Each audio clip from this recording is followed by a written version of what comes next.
So do I talk now? This is weird. I'm still sure I didn't agree to be an host.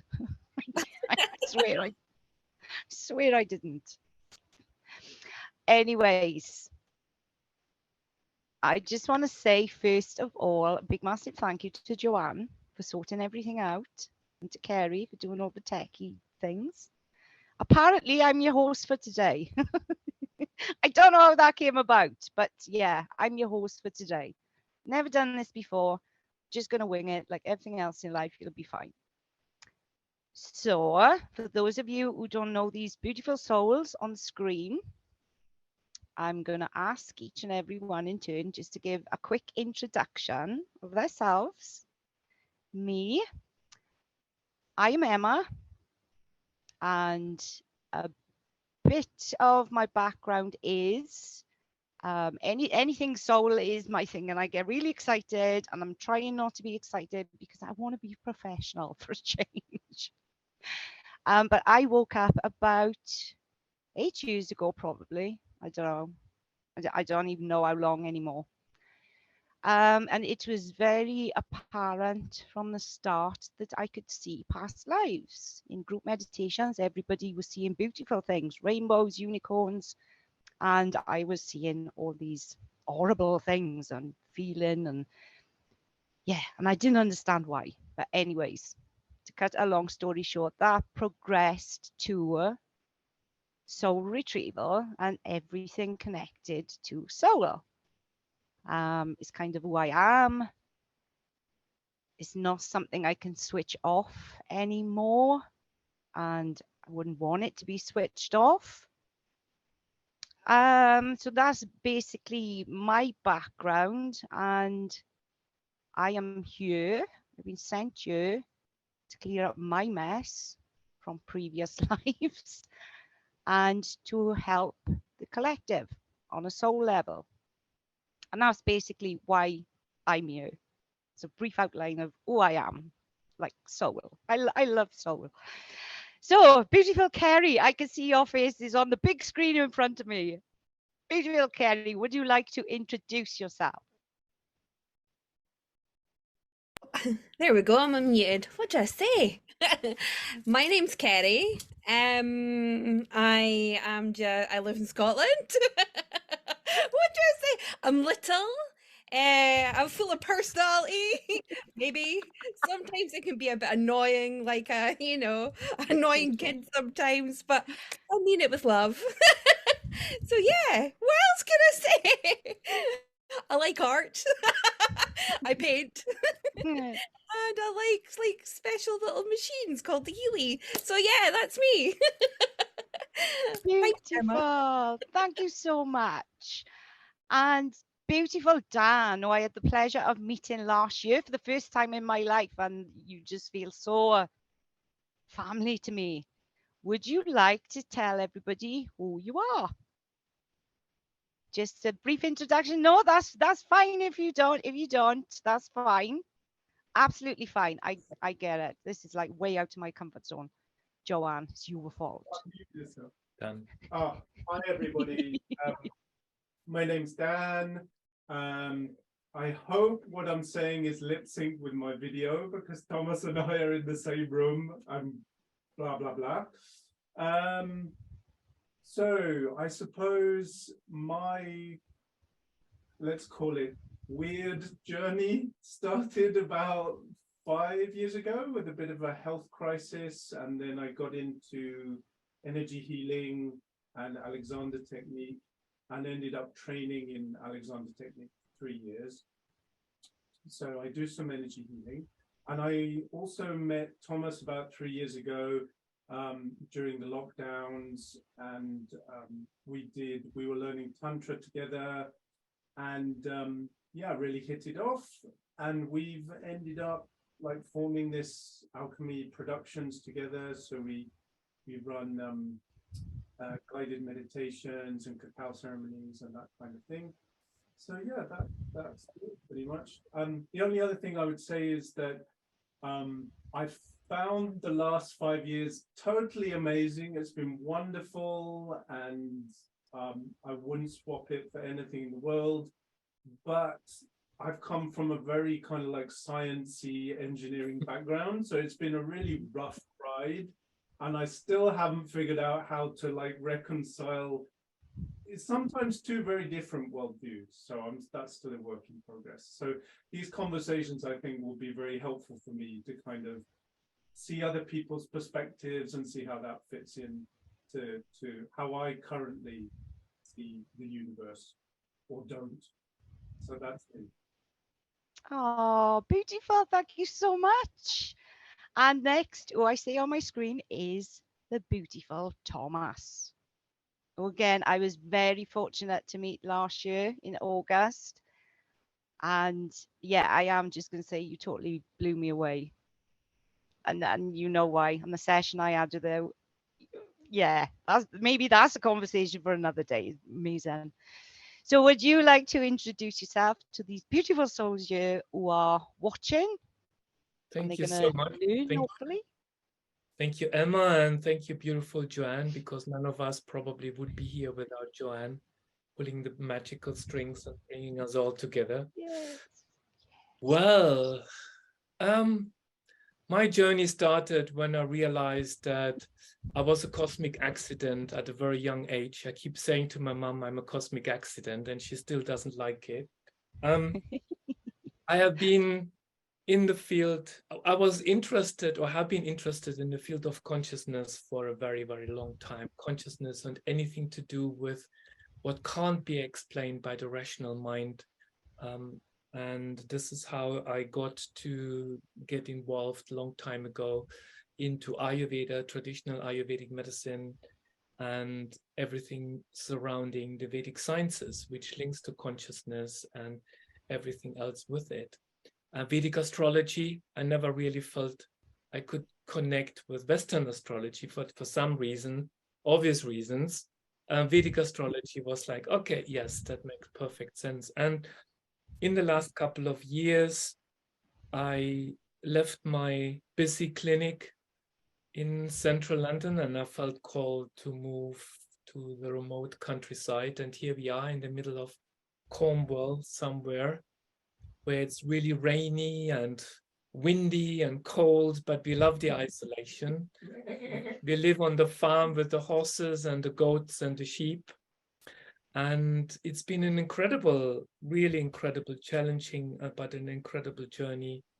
And I felt very drawn to helping people with understanding entities, energies, and earthbound spirits, and anything that is linked to that. Anything with dragons, anything linked with crystals. I've got an entire museum of crystals around me. I love my crystals. So other than that, I am working with sacred plant medicine as well. And like together with Dan, we have formed Alchemy Productions, and we run the regular meditation circles and everything that comes with it. Enough of me. Thank you. Oh, that's beautiful. Thank you so much. Now, I know the beautiful Taylor is here, but I'm not touching my screen because once I start pressing things, it's game over. So even though I can't see you, Taylor, would you please like to introduce yourself? Thanks, Emma. Thanks everyone for being There here. you are. I see you now. And thank you guys all for, sharing a little piece of yourself. I know it's only like a little portion, but it means a lot that you guys are able to, express that, because I think one of the best parts about this group is we're all, a little bit similar, but also a little bit different. And there is a lot of different parts of us that we can connect with, and a lot of different parts of us that we can learn too. So yeah, it's kind of exciting. Oh my gosh. So for me, it was highly sensitive. That would be a lot of my journey, starting as a child to dream space, ADHD, all those things that come with not being sure how to ground or connect or have boundaries. And, as a child, of course, it's harder to learn those things. So most of my journey has been learning how to deal with being very sensitive, feeling other people's stuff, not only in an emotional body, but also in my physical body. So if someone is upset, I can physically feel it. I'll physically shake, or I'll physically have that response as well. So one of the most important things has been spiritual hygiene for me, which has taken me a really long time to get to the point where I feel comfortable with it, because there was a lot of fear. So a lot of my journey has also been pushing through fear of the unknown, fear of what I've seen in my sleep space, fear of what people think about me, fear if something's wrong with me. So the past, I'd say 5 years, it turned into really expanding through my upper chakras. And I forgot about my lower. I forgot to be human. I forgot to enjoy this. I forgot. And so the past 2 years to this past year has been, okay, I'm here, I'm in this body. How can I balance these two versions of me out? How can I be, yes, sensitive, whatever, it doesn't even matter, but how can I also assist the collective, but also try to be here, try to exist. So that's my journey in a little nutshell. But yeah, boundaries and spiritual hygiene have played a huge role in my past couple of years and getting to where I am now, which is still not perfect, but I think that we can't be so hard on ourselves, but ritual and routine has also saved me. So yeah. Oh, thank you so much. And last but certainly not least, and Tomaz is absolutely right, I wouldn't be sat here doing this without Joanne. I wouldn't be where I am on a universal level if it wasn't for Joanne, because she is my sister, my confidant. She's my universe, basically, and she reminds me of things. She kicks my arse, and everybody needs somebody that connection to help remember things, and she's done so much. So beautiful, Joanne. Go on, go for it. Go on. You started me crying already. What are we, like 5 minutes in? I love you. I love you too. So much. I'm just really honored to share this space with you all. You all have a massive piece of my heart, and I want you to know that. Okay, enough of the soppy stuff. I'm Joanne. I am I have Ascension, evolution, whatever that is. I basically just share my journey from awakening as we go along. I work with energy. Energy is everything. So everything to me is energetic. I use my hands a lot when I speak also. Yeah, so everything to me is energetic. I can tune into the energy of anything, really. And a big part of my journey is clearing, density of people, just put it that way. Sharing myself. I'm just me. I think it's really important that in this time where we're all in, we've had this massive spiritual awakening happen maybe 3 years ago now. A lot of people waking up. I feel it. Oh, goosebumps. And then I feel another big awakening happening this year as well. So the more people that can step up to the plate and can share their experience to reach their hand out to help other people, the better. And I think that me and Emma, this came about because me and Emma have a lot of conversations about a lot of things. That if there were, doctors and stuff listening in, would probably be carted away for. Let's be honest. But definitely, we have some really cool conversations, don't we, Emma? And the best. Emma really just wanted to express. I'm talking for you, Emma, sorry. The conversation we had was fine. Basically whereby we're all different on this journey, and we all see things differently, we all hear things differently. It's all about how we interpret things. Like, I interpret energy, but just because I have that interpretation of it, it doesn't mean it's right. It's just my interpretation of what it is, and I share that. So I don't expect, I think we're away from this guru shmuru and I must listen to this person because they say that I have to question everything, and a big part of putting this beautiful heart-led group together, because I know each one of these souls, and each one of these souls are here because they're heart-led. and they have big jobs to do with the collective. They will absolutely play themselves down, but that says a lot for each and every one of them. So yeah, these conversations are really just about having everybody's kind of view and interpretation on what that means, because when we then share that with others and we're not afraid to share our truth and our perspective, then allows other people to see that there are so many other perspectives. And it, you know, I hope it gives other people confidence to step into who they are and to see that there is actually no right or no wrong. We shouldn't be following anyone apart from ourselves, right? We should get to our truth. But by having open conversations like this with people who have the same heart and the same drive, then it can really open up and we can all learn from each other. So that wasn't anything about me. It was a little bit about the group that's come here together. But I'm going to shut up now. Thanks, Emma. Love you. Oh, thank you so much. So I'm very organized today, which is unheard of for me.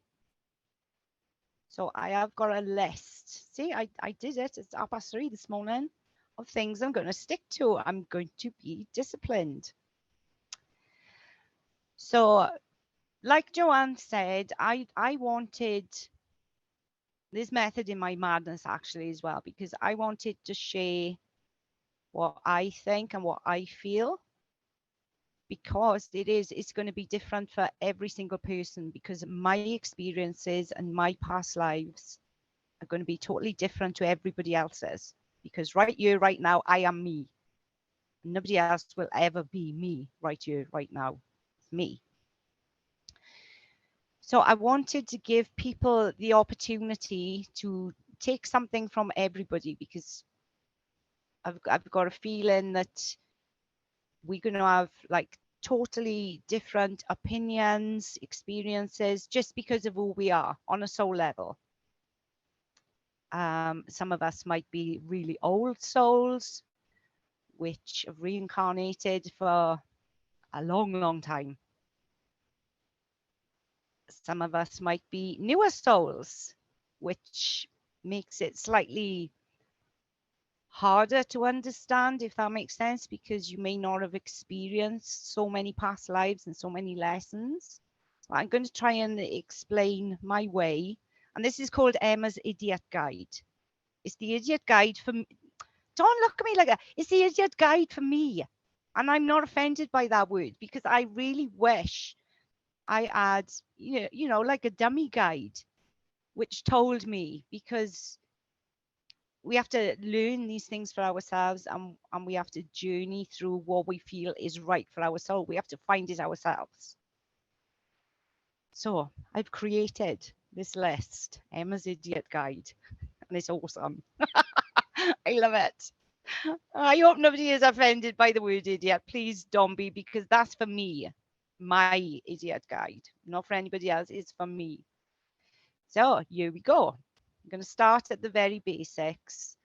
Everything I talk about, like I said, is just my perception, my experiences, and yours will be different. So for those that are wondering, it might sound like a stupid question, but what is your soul? To me, your soul is a collaboration of everything you've ever been, everything you are now, and everything you ever will be.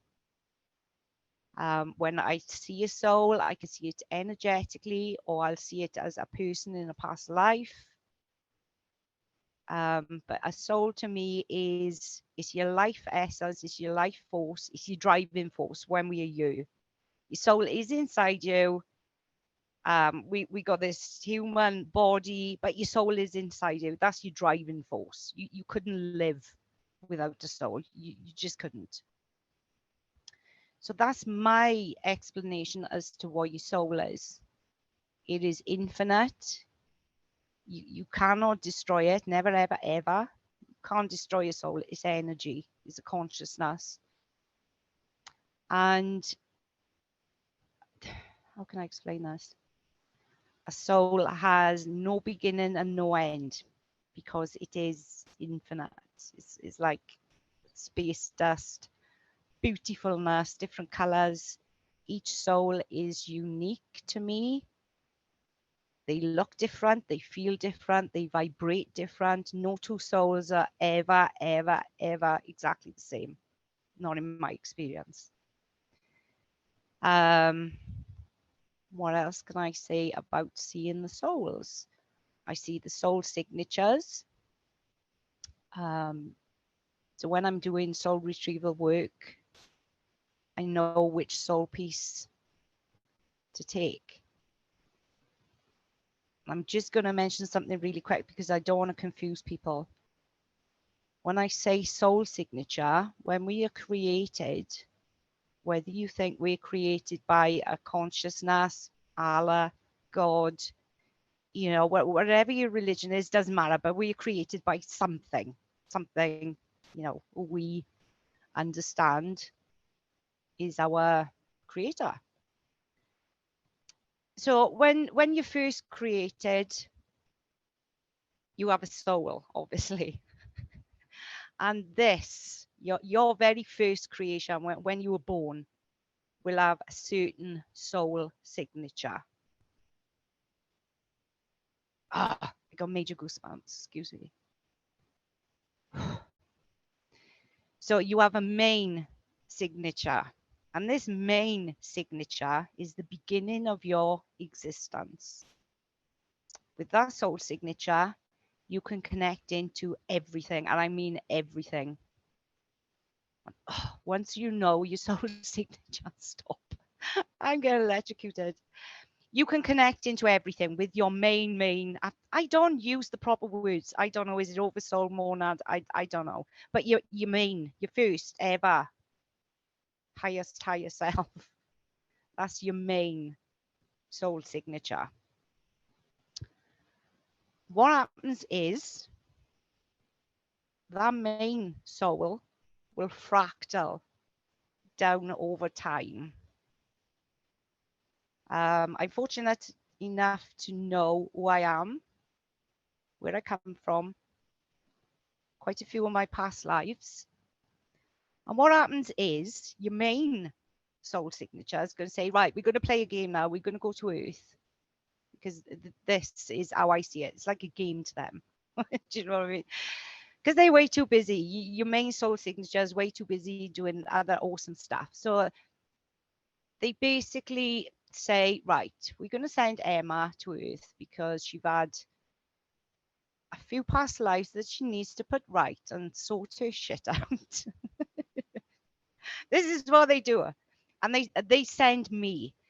They take a fractal of my main soul and they create me. I'm still my main soul. I have memories, I have visions, I have feelings. I still have certain amount of information from my main soul. But I am a fractal, and it's a collaboration of different parts of me from past lives throughout time. And it was dependent on what I chose to do in this lifetime. It's to do with soul contracts, karma, which is another story for another day because it's huge. But I was created as a fractal of my main soul because I have some of that knowledge and gifts. But I've also incorporated other fractals of other past lives. And it's a collaboration. I'm a mix of things I was in past lives. I hope I'm making sense. It makes sense to me, but to try and verbalize, to try and put it across in a way that won't confuse people. I'm basically bits of me throughout time. Certain bits have been taken out and right, we're going to give her this memory, we're going to give her that gift because of what I needed to do here at this moment in time. So I'm a fractal, but I'm still whole. I still am me. I've got my own personality. I'm nothing like any of my other past lives, not at all. Apparently, I chose to be really excitable, really annoying, and a bit thick, if I'm honest. But don't underestimate the power of stupid. No, Joanne is fine, because I'm not offended by thick. I'm not, you know, super brainy. I'm not. But I am me. I have my own personality. Oh, please don't give me the look. I am me. I'm my own personality with just other bits of me added into the mix. I hope that makes sense. So that's my understanding of a soul. Do anybody want to help a sister out here and give their visions? Go on, Joanne. Go on. Don't Can give me a I row, share the please. screen and show, like, I've got a picture interpretation of how I see that. It's just a visual might help people as well. Absolutely, Are yeah. you okay if I do that, darling? Right, let me go to, Absolutely. See, I can't do this technical stuff. because this is just the simplest thing that I could do here right now. It's so easy. Okay, ease and grace. Right. So over on, I'll have to move that over there. I don't know how else to get up. So this is kind of how I see it, Emma. Okay, but I'm gonna go back the way. So this is our where we are right now. So you're here. Can you guys see that? Yeah. So you're here, and this is representative of the soul stream. Okay. So the soul stream for me is every kind of fractal that you've spoke about, Emma. Every piece of that soul. So how I see it is I see creator, okay, and then there is the God spark, I suppose, which creates a monad. Now there isn't just one monad. I don't know how many monads there are. There could be billions as far as I'm aware. But this is basically like what I would say is what you said, the first creation, where your main soul signature would be within this monadic presence, Emma. From there, the monad then splits into different oversouls. So again, there isn't just one oversoul comes from this monadic presence. There are loads, and this could be something to do with a 144, but I'm not 100% sure. Right? I'd love to hear other people's view on this. So then we split into oversouls, okay, but we're still all this. So we fractal into oversouls, but then our oversoul fractals, okay, into these pieces, and then the fractals fractal. And this is all the different parts of who we are through all space, time, and dimension. And to add to that, I also have the belief that with every decision we have within our existence, part of us creates every single choice that you can have with regards to that. So then it splits off into all them. So for the human mind to really understand this, this is the simplest form that I could put it in for me to understand. So I don't know if that resonates with you, Emma, but that's kind of certainly how I was shown it by my team. That's absolutely perfect. That's a brilliant explanation, because you know what I'm like. I don't use the terminology this in the books, because I just speak what I see, and it is really hard to verbalize it, but that diagram is spot on. And like you said, I also believe the same. There's certain points in our life where we fractal and go down a different route. And every time we fractal in this life, you're going to get different soul signatures. This is just my opinion. And the reason why you get different soul signatures for each time you fractal in this life, the way I was shown, it's like a timestamp. And it's easier for me to see the correct soul piece, because there'd have got to be something that sets you apart from your main soul signature.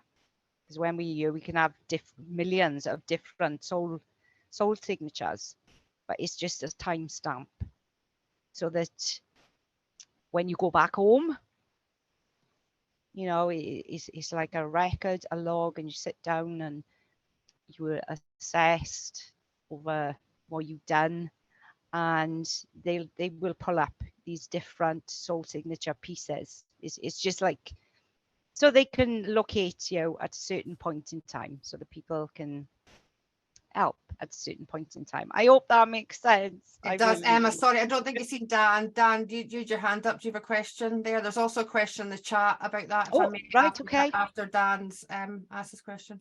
Yeah, it wasn't a question. It was just I found a beautiful picture of a fractal, just in case audience members have never seen a, you know, like a mathematically generated fractal. So if I share my screen, can you see that? Yeah. Oh, that's lovely. Yeah, That's beautiful. from the mathematical perspective. But it totally follows this idea that you were saying, where every piece is self-similar but different. No one piece is the same, but you can see overall there's this repeating pattern, but within it there's this beautiful uniqueness and evolution, depending on where you look. So just thought I would share it. Oh, that's lovely. I like that. Colours and swirly things. Oh, I love colours and swirly things.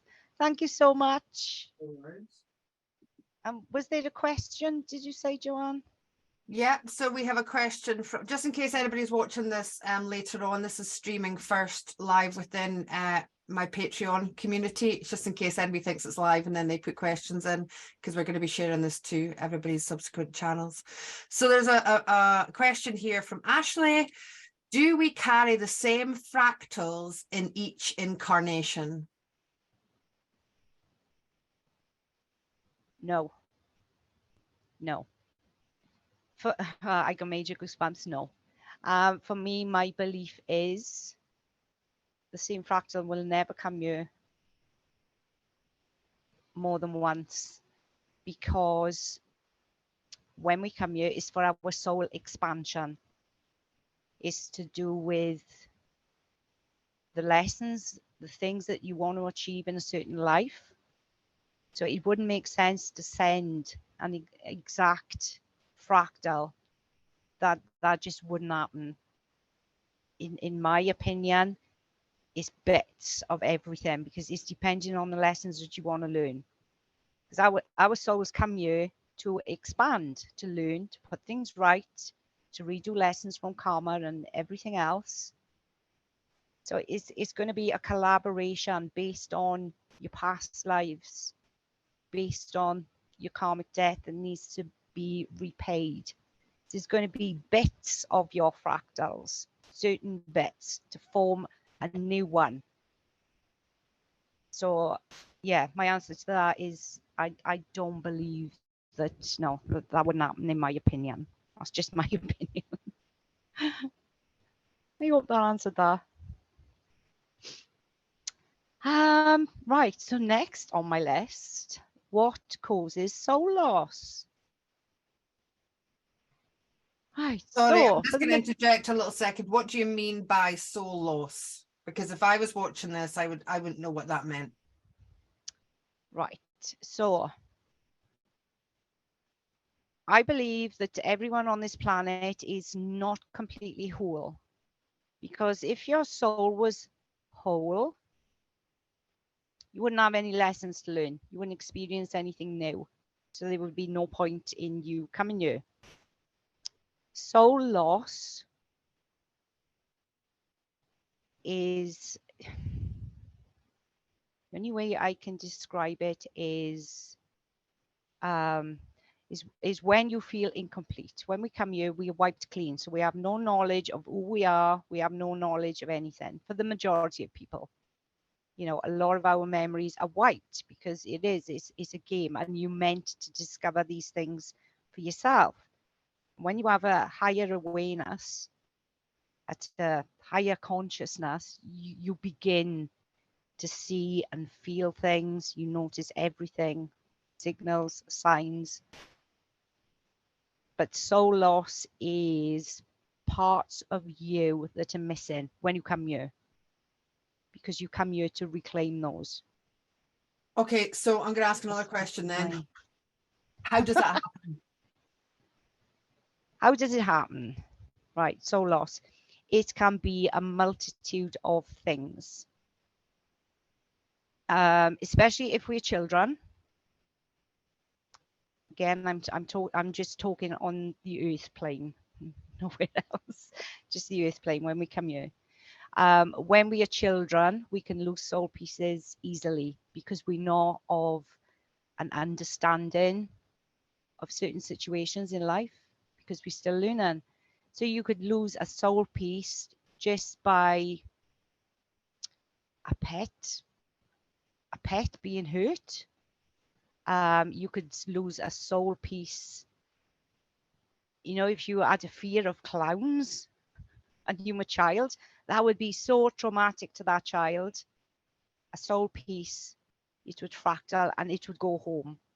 And the reason it does that is to actually protect us from that intense trauma feeling of anguish, anything that makes you feel really uncomfortable. We don't even know it's happening. It'll just happen. But this soul piece will be so scared and frightened. And if you can imagine that feeling when you've been in a situation where, you know, you feel that desperation and like, oh my God, your soul piece will up and go and it will go home. Now that's another massive subject, but it'll go home. Is purely to protect us, because if it stayed, it would overwhelm him. I mean, we all know what it's like when we lose a loved one. The grief, it can be overwhelming. But the soul will fractal and it'll go home.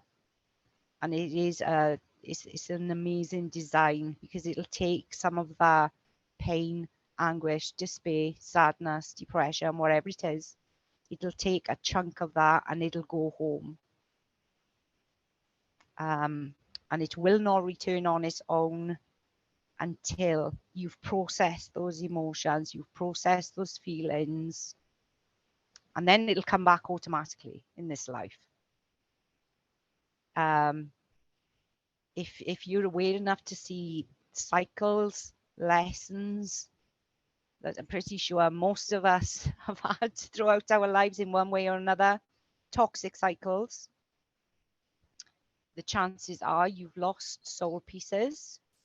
And until you make a conscious choice or decision to make a change regarding that situation, it won't come back, because it's not going to come back and bring all that trauma back to you. It just won't.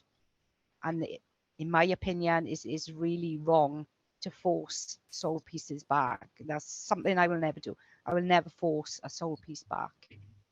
Can I ask Emma if anybody here that we're speaking to has had any experience of that? Has anybody got any, you know, because a few people do some work in this area. If anybody, it's okay to ask for people to share. Absolutely, yes. Just Yeah. for their experience, so people could get an example of what that might look like. Yes, brilliant. Did Dan put his hand up? I think Dan put his hand up. Yay. Are we unmuted? No. Can you unmute? Done. Yeah, perfect. Yeah, just I mean, personally, yes, I've experienced some soul loss myself, but I probably would like to share a very quick story about you know, fellow students on my Alexander technique course, because many people who are drawn to learning energy healing and Alexander technique have had some kind of soul loss in their lives in general. And by doing the practice, the meditative practice, it can help to reintegrate those emotions, heal the trauma, and then the soul pieces will come back. Physical symptoms that I've observed as emotions are being processed and soul pieces come back could be anything from shaking. It could be, you know, people feel withdrawn, they don't want to talk, or they have to go off and sleep for 20 minutes and they don't know why. There are all sorts of physical symptoms that happen when those emotions are eventually, when you take the choice to take actions to process those emotions. or when you are kind of gifted with the environment where those emotions can be processed, then the soul will come back, that piece will come back. And the person will often come out of that almost like they've been in a trance and they don't recognize themselves and they're a bit disoriented. And yeah, I remember some of my classmates, they sometimes just didn't want to come into class for a whole week because they were just floored by the whole process of the soul. As we're describing it, the soul piece coming back and being reintegrated. It's quite a process. Yeah. My personal. Oh, that's beautiful. Yeah, that resonates. Thank you so much for that.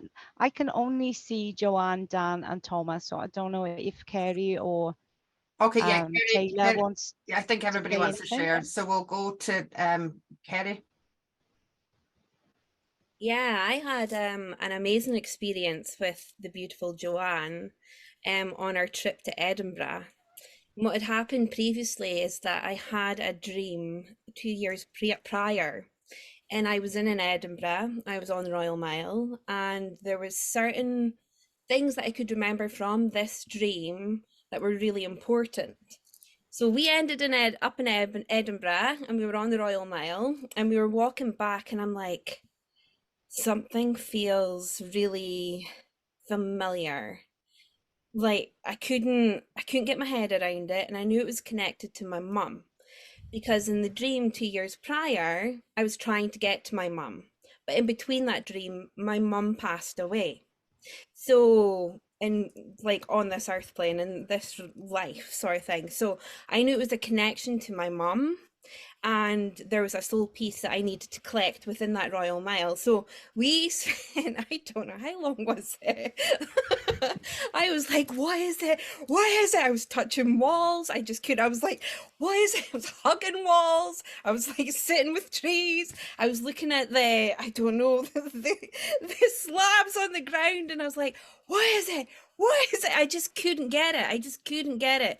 And it wasn't until we went into this little pub sort of area, and it all started to fall into place. And sorry if I start crying. Sorry. Oh, You're love you. beautiful. You're good. By the way, can I just say we didn't go to the pub to get drunk? We were. We didn't. Kerry had been walking about, and I refused to help her. I was like, okay, I'm just gonna follow her. I'm just gonna hold space for her. And I was like, let's go. Why don't we go and get like a drink of lemonade or something? So then we went into, and it was a big old toll booth, wasn't it, Kerry? It was a big, really, really ancient toll. And it was mental, and like everything that was on the toll booth, it was in my dream, and the dream was showing me that there was the woolen mill. There was like this woolen mill, this clothes shop with all the like special Edinburgh sort of wool, and I was like, what is this? And I could just feel this massive embrace from my mum. And I don't know if it was the trauma and the grief from losing her the way we did, or I don't know, it was just so intense, and it still makes me well up now, just even thinking about it, because it was just so powerful, and it was like, whoa. And I don't know, I think I cried, and I cried, and I cried. And it's just, you know, you can't even, there's no words that can even describe that feeling when you retrieve that. But it was like a connection that my mum's soul and my soul had in past lives. And it was like this healing of that connection. But, you know, what I was going to ask you was that you mentioned to myself, you know, how you're fractals and it goes back to your monad to protect yourself. And we had a conversation not that long ago, and you said that there was someone that had my soul piece, that had a part of my soul. So I would like to ask you, how does that work without causing confusion? You know, if we've got soul pieces that go back to our monad, how do people have our soul pieces? How does that work? Is it like a trauma bond or something? Right. Like So when we lose a soul piece here, it doesn't go to your monad. okay. These soul pieces have free will and they have choices. This is just my opinion, and This is what I see and feel. They go to wherever they need to be because they can live independently from you. They can be doing other things. They can be helping other souls, but they don't go back to the main monad. I can't get used to these words. I'm sorry. It's just my opinion, because souls, they're not static. They don't stand still. They're always wanting to do something to help others. So like I said, that's a conversation for another time maybe, but they go to where they need it and they have a choice of what they want to do. So they live independently from you. It's still you, but they can still choose to do whatever. They don't stand still. They're not just sat there waiting, you know, oh, she's going to sort it out. They do other things. 'Cause that's how So- super intelligent soul pieces are. So when you said about the child, is it only then in childhood that happens, that it would go straight back to the monadic presence? No, it doesn't. Complicated. Yeah. Right, children are slightly different, but again,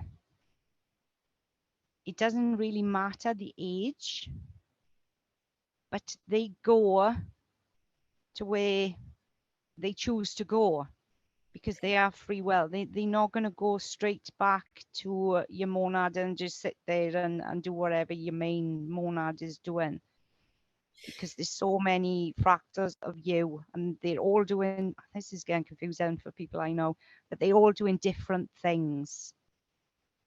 It survives and it lives independently of you, but it's still you. Okay. A lot of the pieces that I see actually help others. You know, as they waiting to come back in, they sat there with others, sharing their experiences of what they have done and helping them on their soul expansion. So that they, in my opinion, they don't just go and sit and stay static. They busy. They working because that's what they hunger for. They want to expand. They want to help, because infinity is a long time, and they don't just go somewhere and sit there and don't do anything. Don't work for me anyway. That's what it's like for me.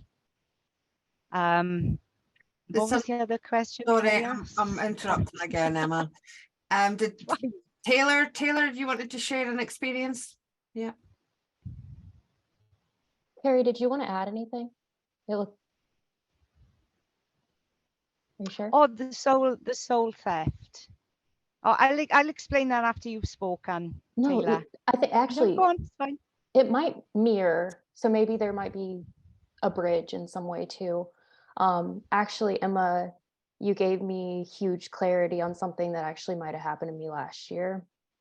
And the one thing I'll say about losing a soul piece of yourself or trauma, or I'm wondering too, Emma, my question would be specifically for childhood memories and those people who have, you know, had traumas and they have the blank memories and things like that. Is that a protection method for that soul fractal, like you said, to return? So this would be a protection for them, for children, because of maybe trauma they experienced or something like that.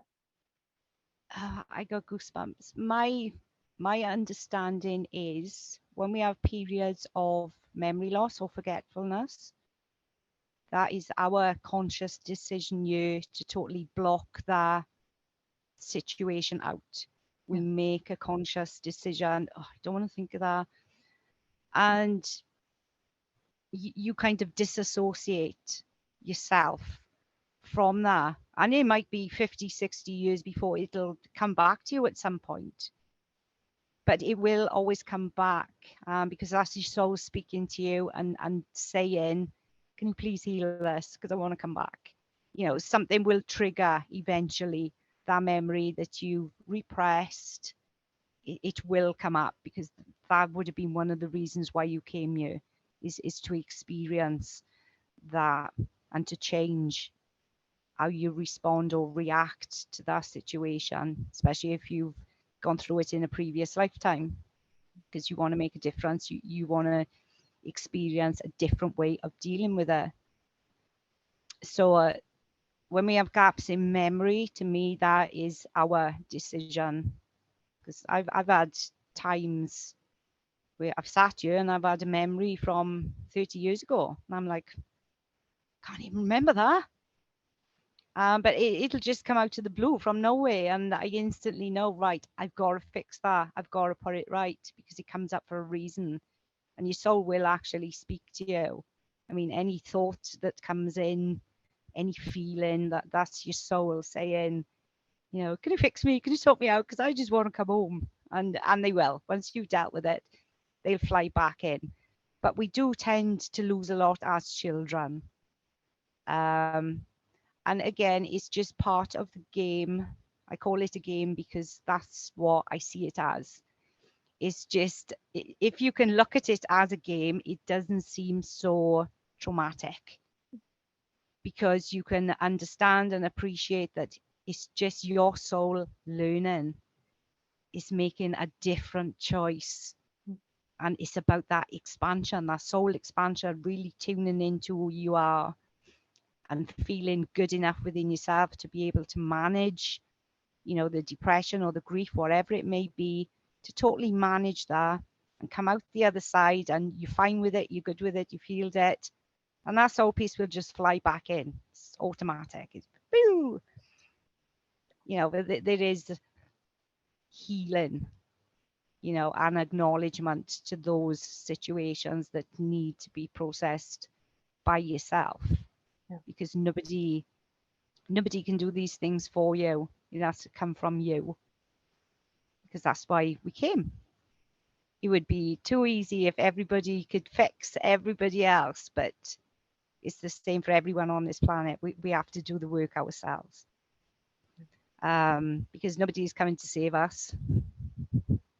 We're here to save ourselves. Oh, you're We're in control. kidding. Nobody told me. Sorry. Sorry. Oh, what am I doing? I'm like, Yeah. But yeah, I hope I've explained that. It's really hard to talk about it because it's just feelings for me, and it's normal, it's natural, but to try and explain is weird. You're doing great. Um, You're doing great. sorry, I know that Thank Emma you. can't see Taylor, so this is why I'm kind of mediating. Taylor, did you want to ask the question, or did you want to share? Did you want to share your experience? I'll just affirm, not that that is ever necessary, but when I went through whatever I needed to go through for a soul piece leaving so that I could get through what I needed to go through, the best way to describe it was complete detachment and autopilot. It is like you are just walking, eating, drinking your coffee, and you're not living. It's like being half in, half out of your body. And when I made that conscious decision to ask Joanne, when I made that conscious decision to ask Joanne for help, one, that started the trajectory because I knew I needed help. Two, taking initiative and realizing I have to step out of this. I have to step in. When that soul piece returned to me, I didn't cry for 3 months, and I'm a very emotional person. Like, I feel everything. So everything comes through me through emotion. And when that came back to me, she's absolutely, that feeling of it returning is like a magnet. Like, it magnetically came back to me when I accepted that. I was in the bathtub.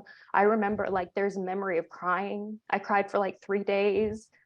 My husband had to brush my hair. Like, it was like being a child again. Like, you know, like, you didn't realize you were missing something because you're so on autopilot, you know?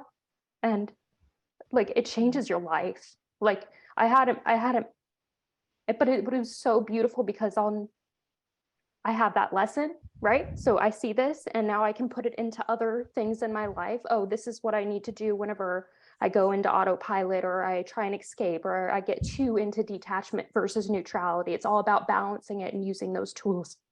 But yeah, it is like a magnet, and it rushes you. And once you make that conscious decision to either ask for help or take that initiative within yourself. And I had to do a combo of both because that's what I needed. So yeah, I would just say yeah. Yeah, thank you so much for Oh. sharing that, darling. That's beautiful. Yeah, so basically soul loss is anything that is traumatic to you, where you feel in danger, it's going to be a trauma, and your trauma is not going to be the same as my trauma, because I'm not afraid of clowns. I've got no fears anymore. I just don't. Yeah, so our traumas are going to be completely different. What might be really traumatic for you might not even bother me at all in the slightest. It's all different, and it is dependent on what you wish to learn when you come here. Because that's the whole point. It's the life game, the life experience. Right, I'm going to go back to Kerry now. Oh, go on, Joanne. Go on. Go on. Sorry, Thomas, did you want to share an experience? Yes, thank you. It is very layered and multifaceted, and it can be quite confusing and complex, because often when we think of these events, traumatic event, we think of those events like this is what happens in the timeline that we are in right now, in the here and now moment. But if you go back to other timelines, maybe call it lifetimes, it is fragments that we have lost in those lifetimes, and we are bringing them back in the present moment. And that can be very often linked to to an understanding that we don't really know what it is, what's happening. We don't really understand that there was any traumatic event, because it goes back different. It has happened in a different timeline, but we are still experiencing the repercussions of it. And then, for example, in a healing session, we can bring those elements back, and then it's like the light bulbs basically go up and you start to understand, and that will help you to tap into that knowing from the past and bring that experience back into here. On a practical level, I've never really, I don't think I've publicly shared this with anybody, but I grew up in the southwest of Germany, and when I was young, I always had this very, very strong desire. I need to go to the south of Germany, to Munich, to visit the castles of King Ludwig. It was just such a very strong kind of desire to go and do that. And it took maybe 18, 20 years into my life until this actually happened. And there were two events. I was there with my ex-wife at the time, and we were visiting the castle. There was a whole story around it. I felt like the strong urge, I have to go, I need to do it, and I don't know why. There was a big storm in the mountains, and they were trying to cut off any tourists to go to the castle. And when we arrived, it was like above the castle, the sky opened up, the rainbow showed, and I said to Crystal, I don't care what's going on, I am going up, I need to figure out what was going on. Anyway, we took the last tour through the castle. We were there in one room, and I said to her, in the next room, this and this and this is going to be what you're going to see, and this is what's going to be like. And then she said, how do you know? I said, I don't know, but I just know. And then we went into that room, this happened, and then we went into a cave. So basically, the way I see it, this being has had, was a very advanced kind of being in his own way. Ahead of time, he built this artificial waterfall within a cave, the first artificial waterfall that was built at the late 19th century, and the stage in the cave. And we were visiting the cave, and I went in this cave and I started crying and crying. And Crystal said, what's going on? I said, I don't know what's going on. I just can't help it. I need you all to leave because there's tours. And I said, you leave with this tour, and I'm going to hide in this cave. I need to sit down and meditate briefly what is really going on. So I did that. There were a couple of minutes, maybe 10 minutes that I was on my own. And I had this kind of flashback experience. It was like flashes of images of the work that I did during this particular timeline line that I was just tapping into by actually going in that space. So basically working there as an advisor on astrology, as an advisor on health, natural health, and then going back through the history books, that aspect of myself existed already in a history book, but I was working undercover. In a sense, in that timeline, undercover, because it wasn't meant to be known that the king was working, Goosebumps. having had that experience. I did not understand what was going on until years later, fully. But what had happened was, by me being there, having had that fragment of myself, recognized myself in this timeline, has triggered a chain reaction to open the knowledge system of tapping deeper into Vedic astrology. It has opened the understanding of Ayurveda, because this is where I actually came from. And the paradox of this is, and for most of you here on the screen, you know my background. Joanne, you know probably what I'm talking about. This reality right here, what happened is I got involved with the families, the royal families within this lifetime. So that fractal has helped me in a chain reaction to uncover knowledge that was there, and that I'm still using in this timeline and this reality. So, and that's the beauty of it. It doesn't necessarily always need to be in a traumatic situation. It can be very joyful, euphoric moment where that leads to almost an activation of a knowing that piece of the puzzle needs to be completed, and it just happens when you follow those instincts. Sorry, I just keep on rattling, but I wanted to share that. Oh, that's lovely. I had goosebumps with that. That makes so much sense. For me, I think it's probably because of who I am and the work I do. I only see soul pieces that need to come back from a traumatic experience. I only see the bad, and that's why I'm here. I see the bad. I used to think it was a curse, and I can remember crying to Joanne and saying, "Oh my God, why can't I see anything nice?" But I am here to see the bad. So I only usually pick up on the bad, something traumatic, something horrible. But you're completely right. Past lives for me are kind of different, because I don't know how people who can't see past lives would actually know that they've got soul pieces missing from their past lives. I can only speak for me, and the past lives I've been shown have nothing to do with what I'm here to do. I mean, I'll use an example. I've never killed anybody in this life. I've done stupid shit in past lives, but the stupid shit, I'm sorry for swearing, because anyway, that's the point in time where I got a lot of my gifts from.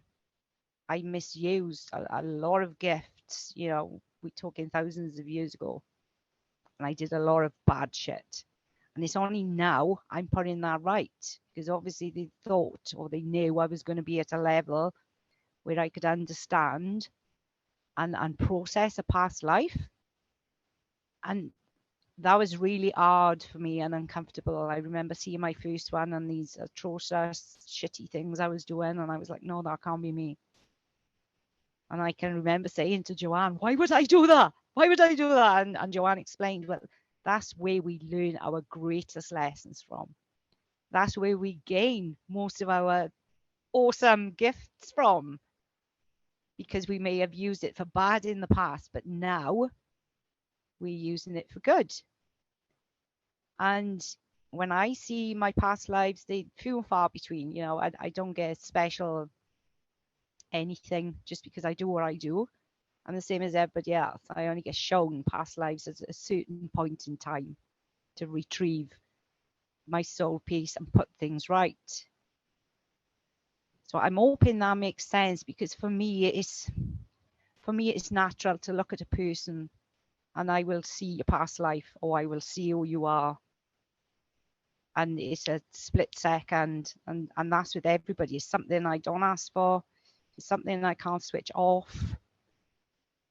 It's just that knowing, because that's who I am, and I need to be that way because of the work I do, if that makes sense. But for people that can't see a past life, I don't know how they would know. I would think that you've got to have like a certain level of awareness, or something might happen that will trigger an old memory of a past life. Taylor wants to add something. I don't know. Emma, I just Oh, right. there.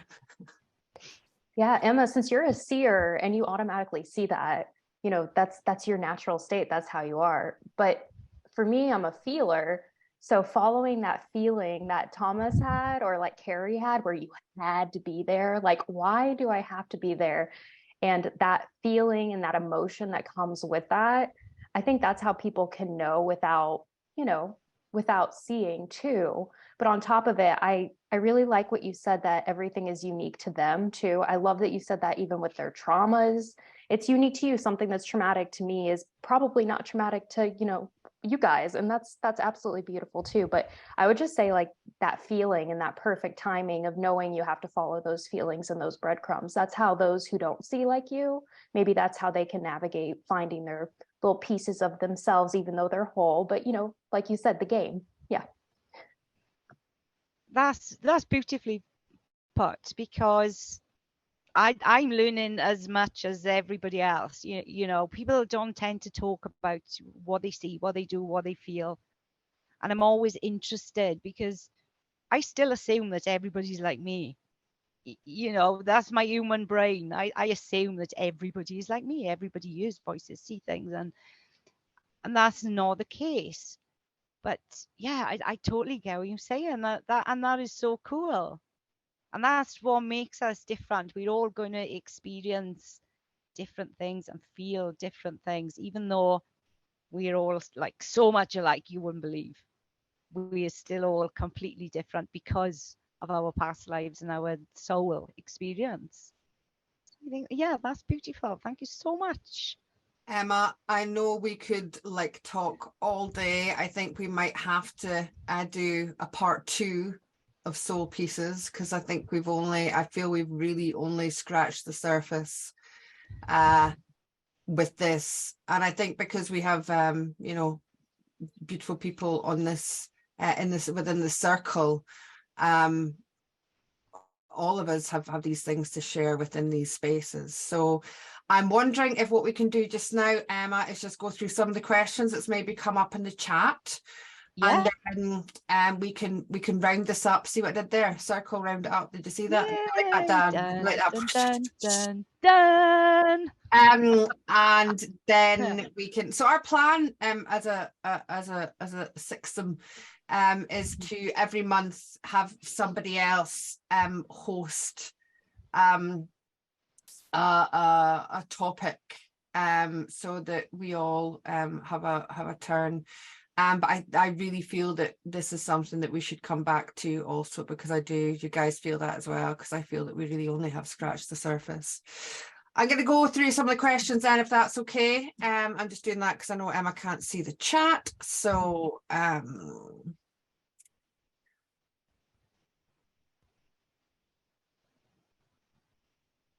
did I ask this? Okay, what should we do with the knowledge of a specific fractal? For example, if we have an angel fractal, should we be trying to connect with it to understand what we're meant to do? You can connect to anything, absolutely anything. and not even your fractal. Again, I can only speak for me. When you're at a certain consciousness, you can connect to anything, anybody, gods, deities, ascended masters, millions of versions of you, fractals. There's no limitation. You are literally connected to everything. So I would just say, just, you know, sit in meditation if you need to, or whatever works for you, and set that intention to communicate with your angel aspect, and it will. When you're open, it'll just communicate with you, and you might think it's your own voice, it might feel like you're talking to yourself, or, you know, however it is for you, because we're all different. But yeah, just flow with it and do it. Yeah, talk to them. Thank you, Emma. Anybody else want to add anything there? No? Okay, so we kind of covered this, kind of didn't. This was a bit like your question, Kerry. So can soul pieces be robbed or captured? Yes. Yes. And I am going through half of what I've written down. Yes, we can give soul pieces unknowingly, and we can have soul pieces taken from us unknowingly. The best thing I can think of is, imagine you're going through a divorce. Let's use something easy to understand. If you're going through a divorce and your husband doesn't want that divorce, he can take a soul piece from you which ties you to him.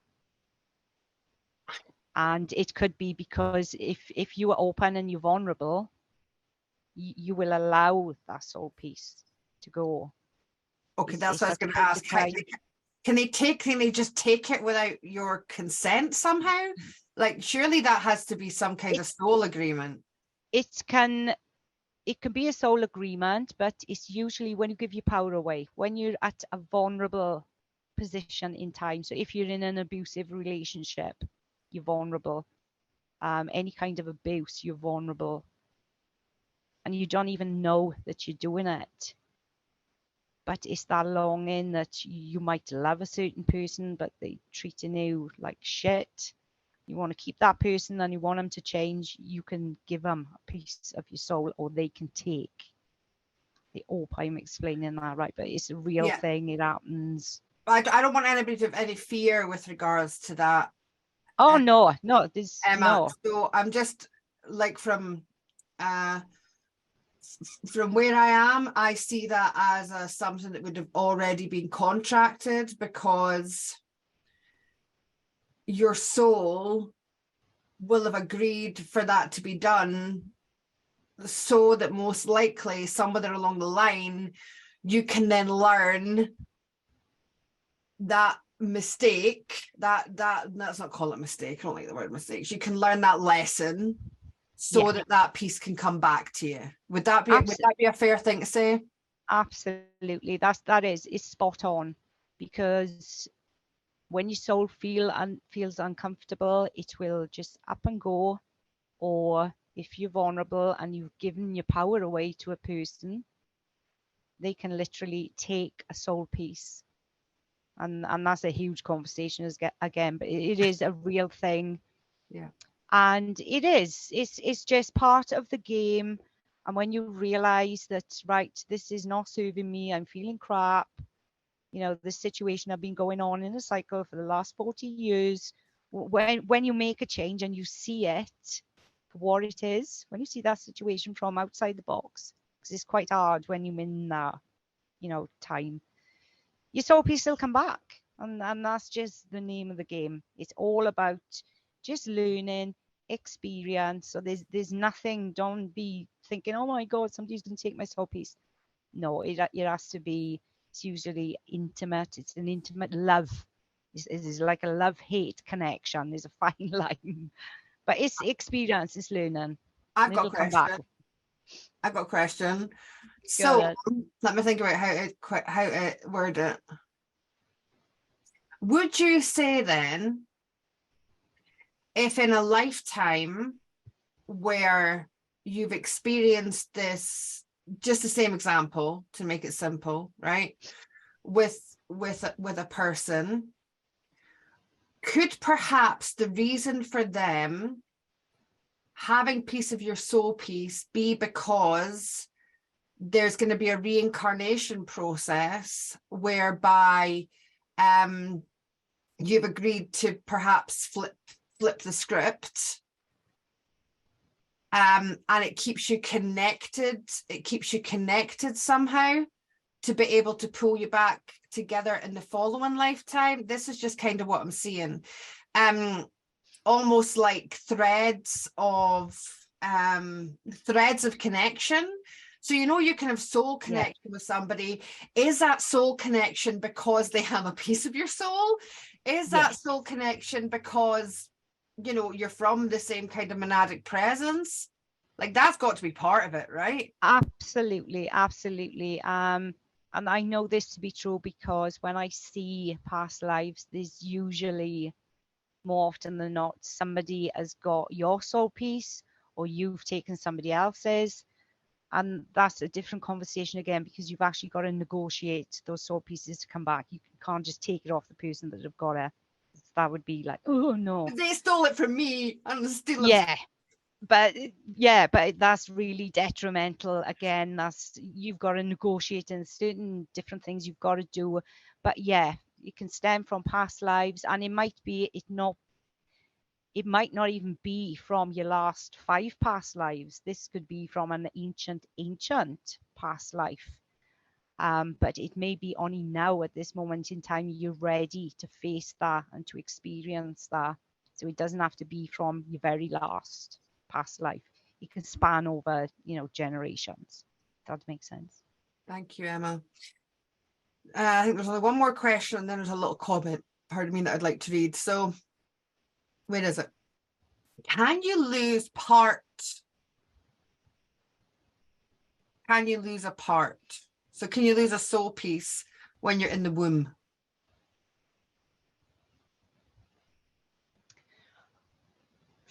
You can, but it's my understanding when there's a fetus, my understanding is the soul doesn't stay there. Like I said, they're very busy. They like to do other things. So they're going to come in and out when it's in the mother's womb.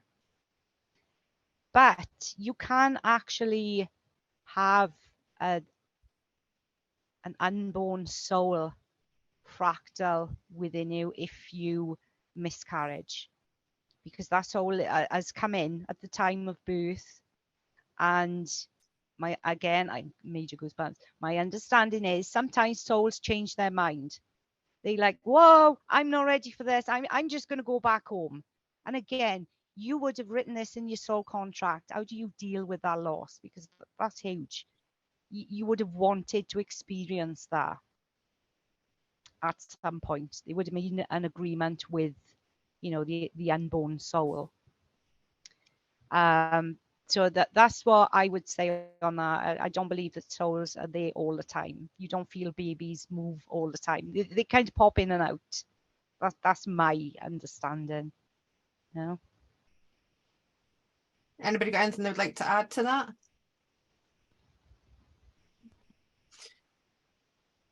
Taylor, maybe? I'll just, I was carrying, I don't remember this, Joanne, this was trippy. I was carrying a soul fractal of a sister that was unborn. I was carrying it.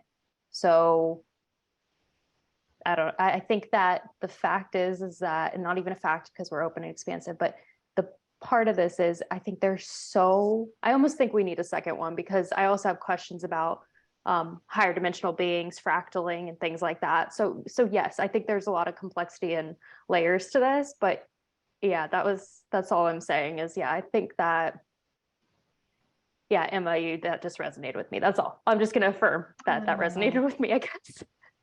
Oh, thank you. Yeah, it's such a massive subject, and I could bang on for hours and hours and hours. And even though I know I don't explain it properly, but you do a great job explaining it, Emma. Me, you know, because it's just me, shiny things and Souls. Souls. I would like to read a comment, if I may. So, Spiritual Sunshine, or Candice Marie. Maybe when we just do the work, everything naturally falls back into place. So maybe it's not even as complicated as it seems. Would everybody like to have a little comment on that comment, just to kind of finish this up? I'll start since I'm already blethering. Yes, Candice, I do believe this is part of the ascension process, because for me, the ascension process is so many of us on this journey. I can only talk for myself, so I will. I know that for such a long time, I felt so empty. And I was like trying everything to fill the void, you know, like buying stuff and buying more stuff, and, you know, lots of chocolate and cake. Also, cats, dogs, baby, friends, the husband.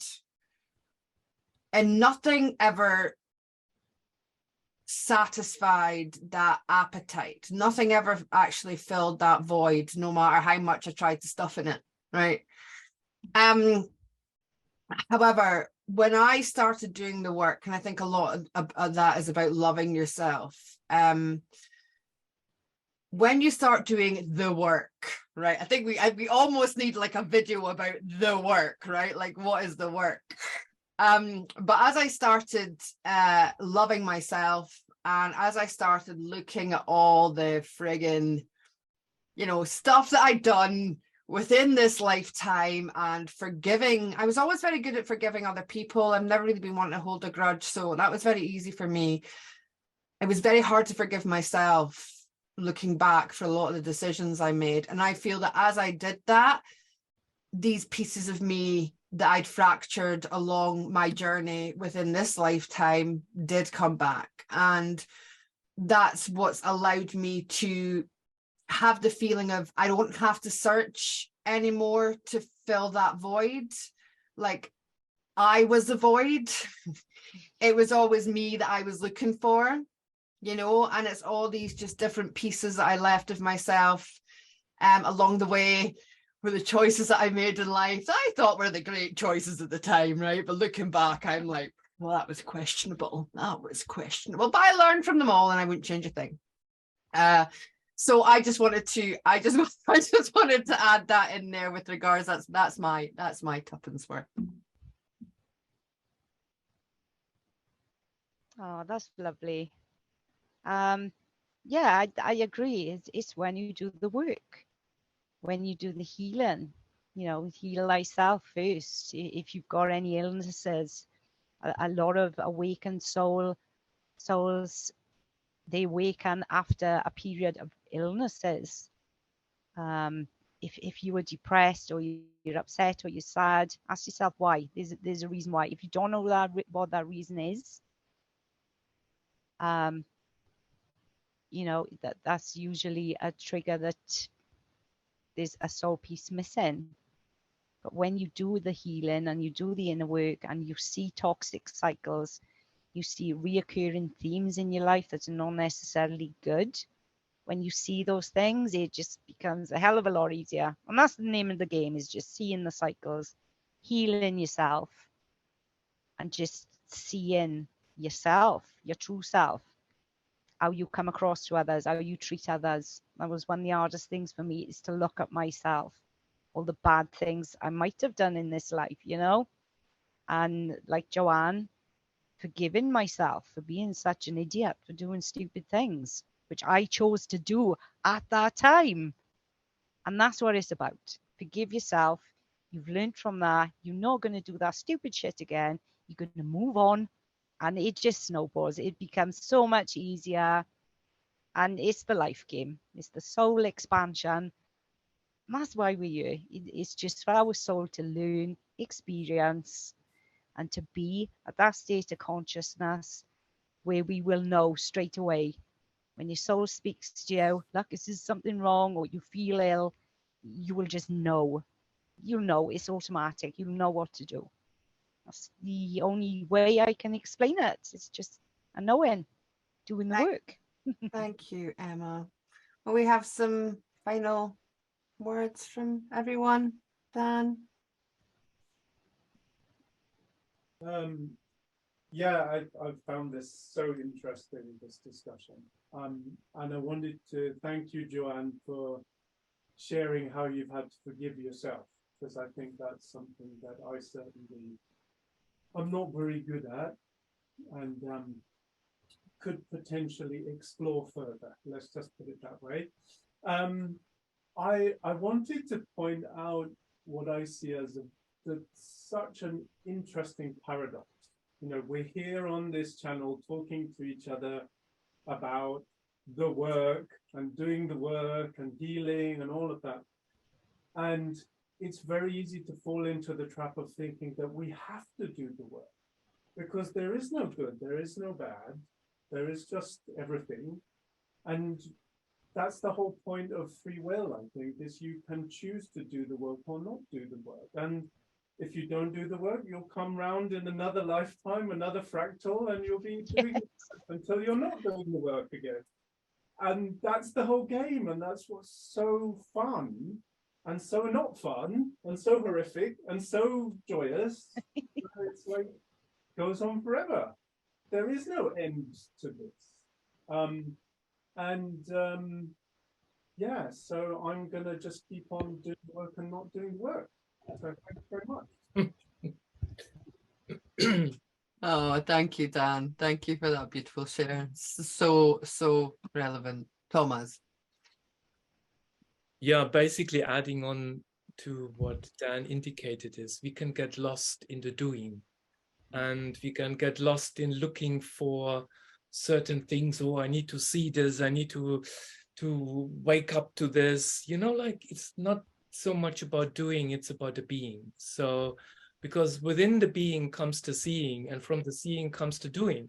So we sometimes tried really hard to take a car in the 5th gear with the handbrake on uphill, you know, whereas we can just let it run downhill and let it take its own course and just allow it to just flow, you know.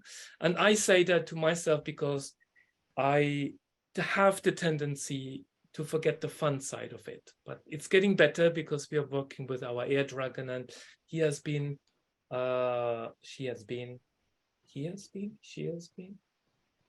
so much fun. In any way, there's one question before I finish. We don't need to answer it now. It's been burning on my soul and I need to ask this question. We can explore later. What is the difference between soul and self? Not now, later. Big hugs. Need some cake. Need some cake? Did you say that? Oh, I did not unmute yourself. Oh my God, Sorry. everybody heard that now. I want cake. I want cake. I can have cake till the 25th, and then I can't have any cake ever again. No, I can't. The difference between soul and self. Tomaz, I think that is a beautiful topic for us to share, for you to lead next time. I think you've just opened that up absolutely beautifully. Thank you, brother. I love you. Om Shanti Shanti Om. What did I get myself into this? I didn't mention. But it's a beauty though. I love it. But it's just such a mind F, you know, the mind F thing. I'm trying to get my head around, but anyway, thank you, Joanne. We'll take the challenge. Kerry, I'm only doing this, Emma, because you can't see everybody, darling. No, that's perfect. Thank you. I just want to say thank you all for being here, and thank you for sharing your love and your truth with everyone. And you know, I think everyone can agree that we've all taken pieces of this that are going to help us along our own soul evolution, our own soul journey. But what I will say is, you know, this soul growth within us when we go through this. It's not roses, it's not airs and grace, it's not unicorns, it's not bunny rabbits or rainbows all the time. There are going to be moments where it's going to get really dark and it's going to get really cloudy. And what I will say is, you've got you have you, and love you. Nothing else, no one else. Listen to you, listen to your soul. Go inner and listen to your soul, and your soul will carry you through anything, absolutely anything. Your soul is there, and it's capable of doing anything that's thrown at it. You're not gonna be given anything that you can't handle. So just remember that you've got this. Keep going, keep marching on, hold you, have you, and love you. Thank you. Ooh. Thank you, Kerry. Aw. Beautiful. Taylor? Kerry just gassed me up for life. That was amazing. Thank you. Thank you. I think one of the things, I'm sure a lot of you guys see this too, is a lot of people come in and they're like, I want to be able to see, I want to open my third eye. And that's beautiful. And the most interesting thing that tends to come through for session is be you, be your unique self. We're comparing how Emma sees things to how I feel things, or how Joanne sees things to Kerry and Tomaz and Dan. We're all beautiful and different. And that's how we get to these breadcrumbs of that feeling of Tomaz, walking into the cave and knowing that's an extension of him. The other thing that always comes through in session too is like, okay, you will expand, but can you trust you? Oh, I'm not seeing, I'm not hearing. We're sending you messages. Are you taking the time to listen? So it's really all about being the unique self in that expression, and that'll come naturally. And like Kerry said, like the things that get thrown at us for purpose, and our soul will carry us through. So I thought that was beautiful. But yeah, it's about being unique versus comparison, and trusting and listening to yourself over anything. And it will happen. You are expansive. You already are the psychic, all those things that are cheesy, but I don't know. I feel like if we just take the time to listen and look at